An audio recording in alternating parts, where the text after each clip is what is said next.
All right, folks, you know what that music means. It's time for the High School Huddle, your one-stop shop for everything Section 5 sports. I'm AJ Feldman. He's Carl Jones.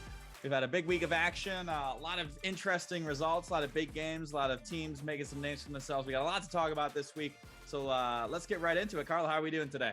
I'm all good. The weather is a lot better than what it was last time y'all heard from me. So y'all know every time y'all hear from me, I'm going to talk about the weather, and it's turned for the better.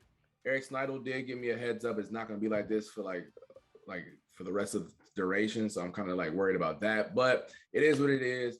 I saw 60s and 70s past 2 days. I can't complain too much. It's all good this way, AJ. Yeah, I got in 18 holes at Lima Country Club on Monday. Shot a 75. Not trying to brag here, but kind of am trying to brag here. 300 on the par fives. No three putts. What can I say? It was a good round. We will take it for this time of year. Yeah. But certainly we are not out of the woods yet. I'm sure we'll get some snow coming up sometime soon. But that is what the spring season is. And speaking of the spring season, we have our first state rankings. We'll get right into it. We have our first state rankings of the spring sports season put out by the New York State Sports Writers Association. Putting out the boys lacrosse rankings for us first. We got one set of rankings to dive into. We have we'll start with Class A. We got two teams ranked here in Section 5, Fairport and Pittsford.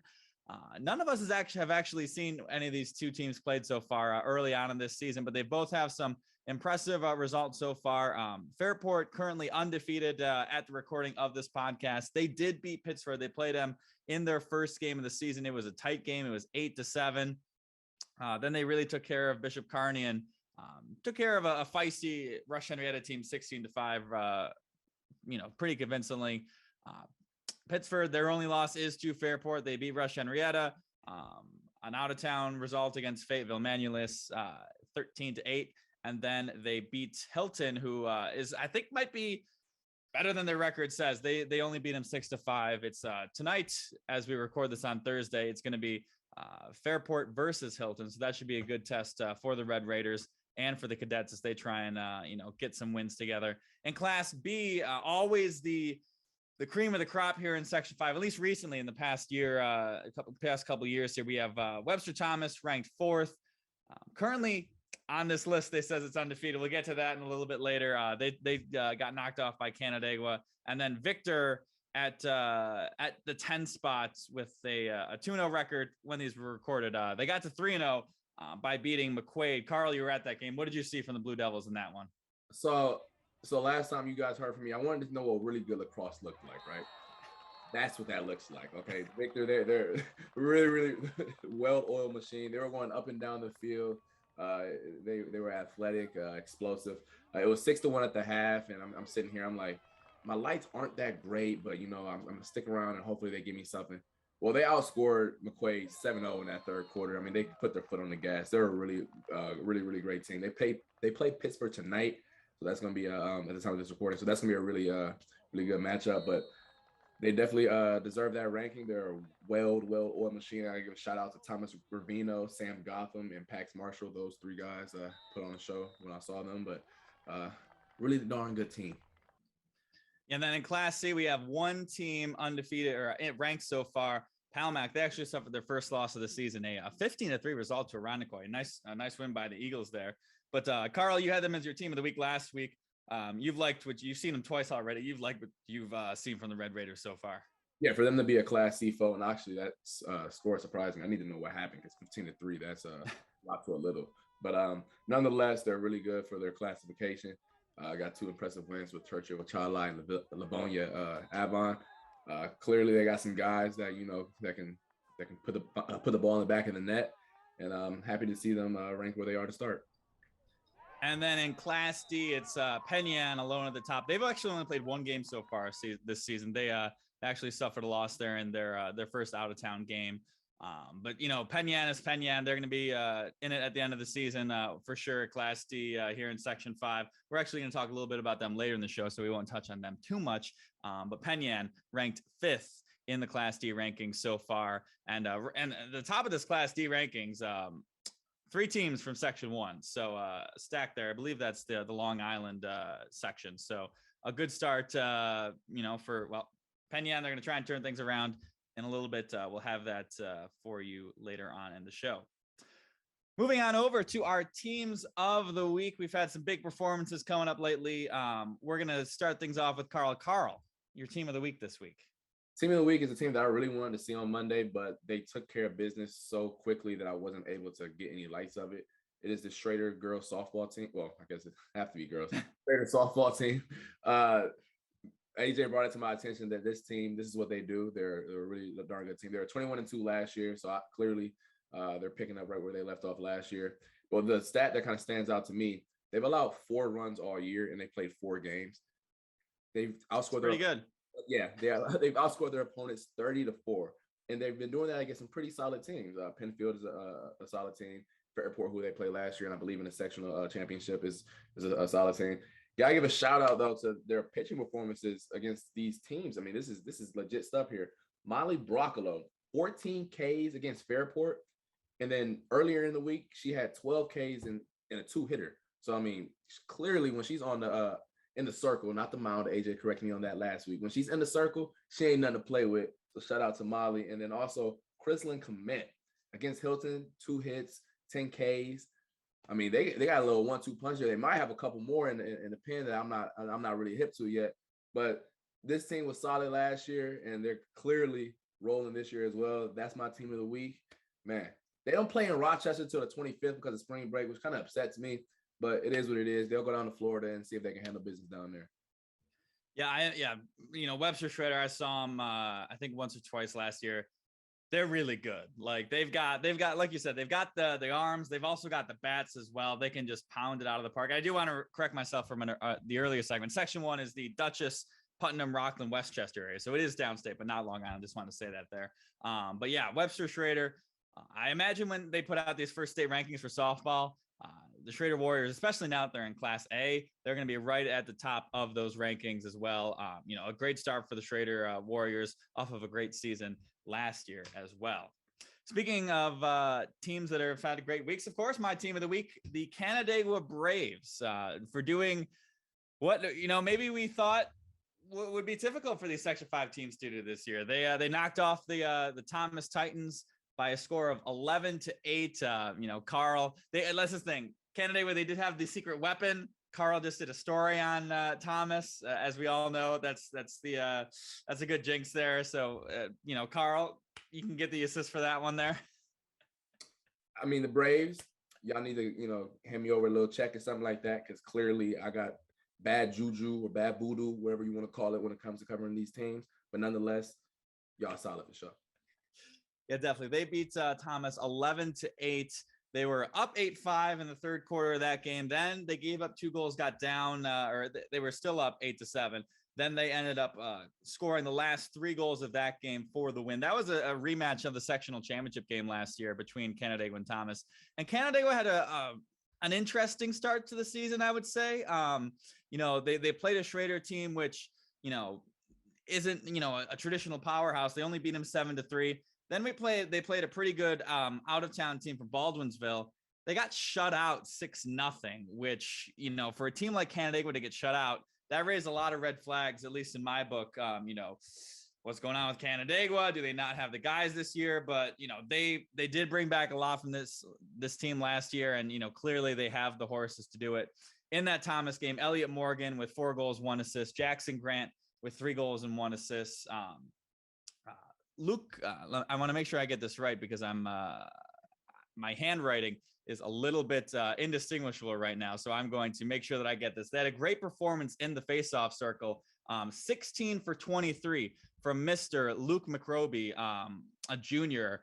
You're controlling that ball. It's going to be tough to beat you. 16 out of 23 at the X. That's a strong performance. They got Jack Fayola in that. He was great for them last year. He's still just a junior. Doing good things for them.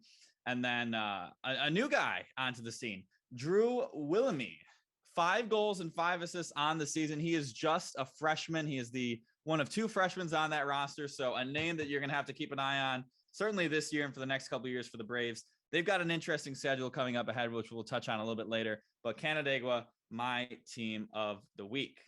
I guess apparently I got to, start covering teams that the other top teams are playing against, because clearly I'm bad juju. My bad, Thomas. Sorry. Yeah, it was the Thomas Titans, the East Rochester Bombers, the girls basketball team. Anytime Carl has to save a story for more than like an hour, it's bound to get kind of blown up in his face there. But we'll see if we have better luck the rest of the season. Carl, we've got some underrated our teams to talk about. Carl, you're under the radar team of the week this week. Who's been impressing you so far? I got to go with the East Eagles, the baseball team, man. I mean, 5-0 to start the year. They were 9-6 last year, so they've clearly improved. And I know for those, their schedule, they're playing intercities teams. Well, you only can control who you're going up against. And when the teams that they're going up against, they are dominating in convincing fashion. They're 5-0 on the year, and I know I talked about Schroeder only giving up four runs all year. East has done the same, giving up 4 runs in their 5 games. They have 3 shutouts.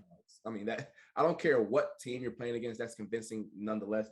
In 4 out of 5 games, they got double-digit runs. So clearly, they got some bats and some guys that can get around the bases. Miguel Matos, I believe is how you say his name. He pitched a no-hitter this Monday. It was 5 innings, but nonetheless, an impressive performance on the mound, not the circle.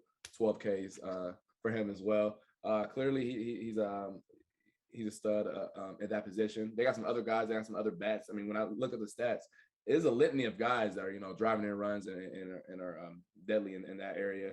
Michael Conroe, Pedro Garcia, he got a grand slam earlier this week. Victor Arroyo. They've also threw a combined no-hitter in another game this year. So, I mean, I don't know where they stack against the upper echelons in the team in Class A, but they've controlled what they've done so far. And, I mean, I can't knock them for their schedule. I mean, they play the teams in front of them, and they beat them in convincing fashion. Yeah, certainly. It's always interesting when they get into the sectional playoffs. But in that RCAC championship game, I was actually at that RCAC championship game last year when they lost to Soda Monroe. Soda Monroe now broken up this year, but that was a really fun game. Soda won their first title since 2008. They actually beat East 3 times that season. East says, like we've seen this year, they're traditionally kind of the powerhouses of RCAC baseball. So a good start for East to open up the season.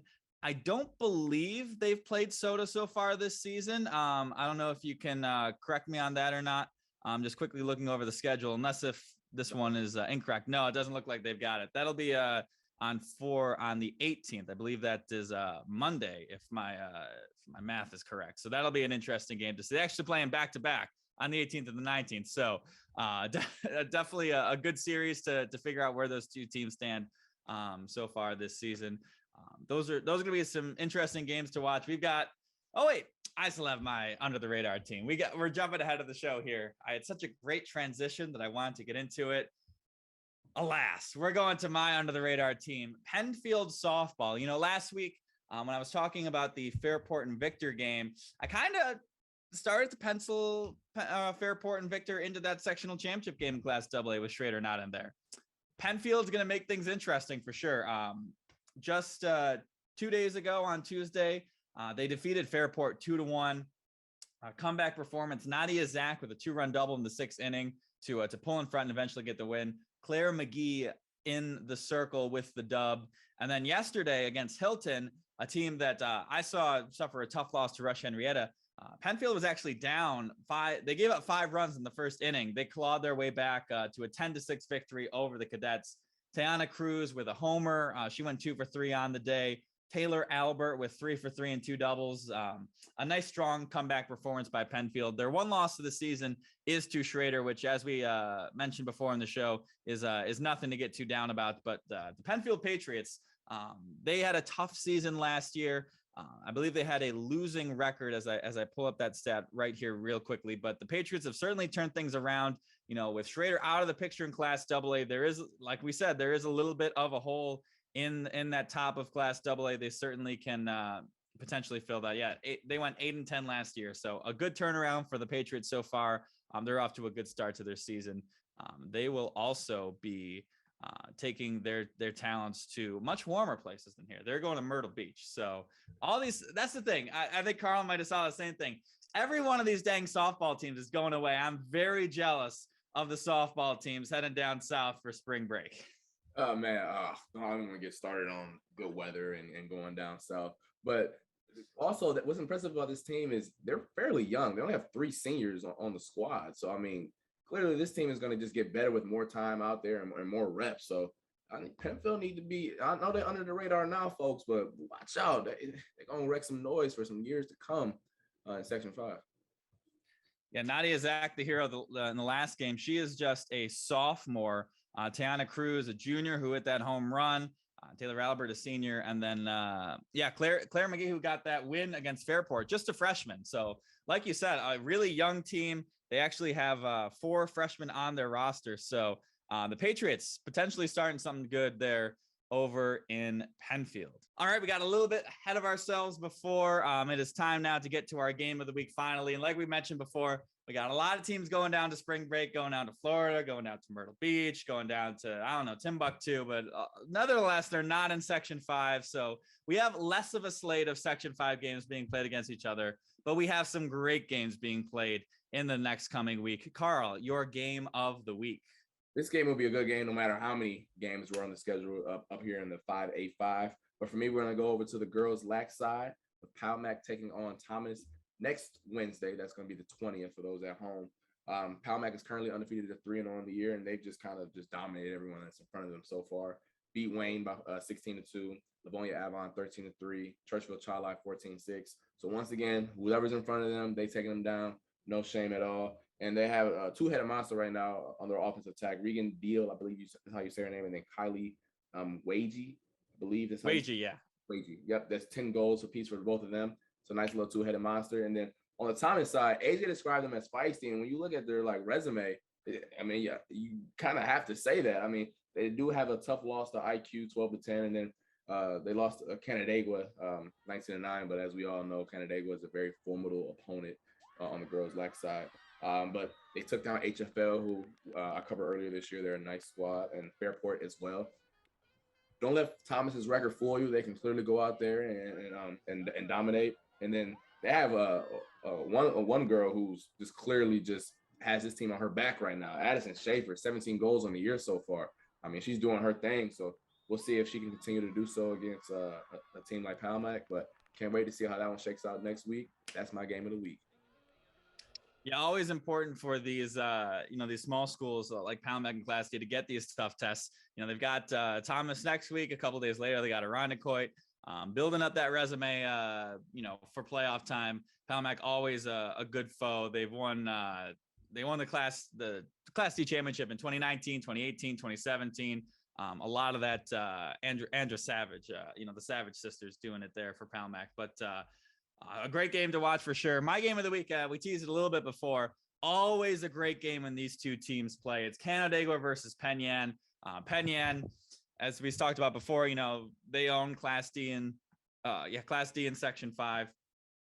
Anytime these two teams plays, it's a good one. They play it every single year. Canandaigua on a bit of a roll lately. They've won their last 4 games. Last year, it was not a very close result. It was 9-3. But the 3 games prior to that, the 2 games prior to that were all 1-goal games. Another loss in 2017, and then Penn Yan took it in 2016. So the Mustangs certainly out for blood against Canandaigua. They're going to try and turn around the recent results for Palmac, for Penn Yan. And I actually just looked ahead of their schedule for Penn Yan. They've got another great test later in the season. They've got some good games coming up. They're going to get Fairport. They're going to get Thomas. So, they're doing a good job of stacking that schedule. Last year, they couldn't play as many of those top tier games. That Canandaigua game, I believe, was their last game of the season, and they just rolled through the Class D playoffs. So that was their real championship. I know they're going to be, hungry for revenge in that one. So Penn Yan versus Canandaigua. That game is on Saturday afternoon at Canandaigua. It's a big game when we're going to be sending Carl out to see that one out in Canandaigua. So that'll be a great game for sure. It's always nice to see the smaller school teams go up and play some of the bigger schools, regardless of the sport. And clearly, Penn Yan can hang with the best of the best. So good to see how this next iteration of the rivalry unfolds. Yeah, a young team for Penn Yan, as I'm seeing right now. Just 3 seniors on their roster. So we'll see if the young guys can step up in that big rivalry matchup. Canandaigua, obviously, as we mentioned before, riding high. But that will be certainly a game to watch. Certainly one that we're going to be talking about next week as well. We'll be back for the High School Huddle next week. It's going to be an interesting show. We got, like we mentioned, we got a lot of teams going down south for spring break, but we got a lot of games to cover as well. We'll have Probably some more state rankings to go over. We got another great show coming for you next week. For Carl Jones, I'm AJ Feldman. It is now time to break the high school huddle. Thank you very much for watching and listening. You can catch us on Apple Podcasts, on Spotify, on rochesterfirst.com, on YouTube. Make sure to like, comment, subscribe, follow, rate us. We could use some ratings. We haven't gotten a rating yet. Give us a rating, even if it's a bad rating. Tell us how bad we are, but I just want to see a rating. That's my challenge. If you listen this far in the podcast, give us a rating. I don't even care if it's a 1-star rating. Actually, I do care a little bit. At least give us like a 4-star. Give us a 4-star rating and be like, I listened to the end of the show. That's everybody's homework assignment. So good luck with that, everybody. Thank you very much for joining us. We will be back with you next week. We will see you later.